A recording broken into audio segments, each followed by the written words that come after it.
Hi, I'm Sebastian. I'm from the University of the Bundeswehr in Munich.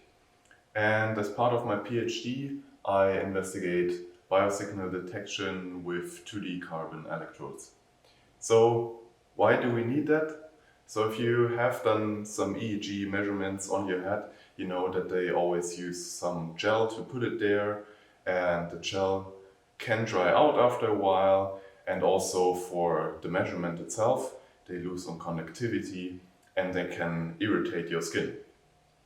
So in the long term, we need some electrodes that you can just put onto your muscles, for example, or onto your head, and they don't need any gel and can keep up a good signal to use for the EMG, ECG or EEG measurements.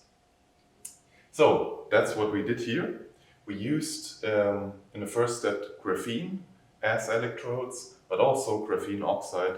So what we did is attach this technique to something we all know from childhood. So you probably all used some tattoos in your childhood where you just put it onto your arm, you make it wet, pull off the paper, and then you have a nice tattoo on your skin. The same principle we use here, but we don't attach tattoos, so to say, but the graphene electrodes to your skin.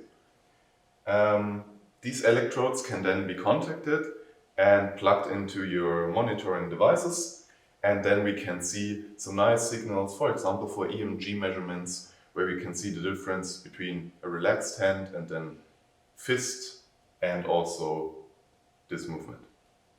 We can see some differences, we can record this, and then we also try to do it with EEG measurements. So with EEG measurements, the problem is, of course, you need some free skin on your head. So we needed to find a volunteer, let's say. And we actually had one in our group who already has quite short hair, and he volunteered for doing the EEG measurements. And it actually worked quite well, and we were able to connect his head successfully to our measuring devices. And so this is the plan for the future, to have these kind of electrodes in ECG measurements for your heart or EEG measurements on your head. And of course also for EMG measurements, which we already showed work quite well.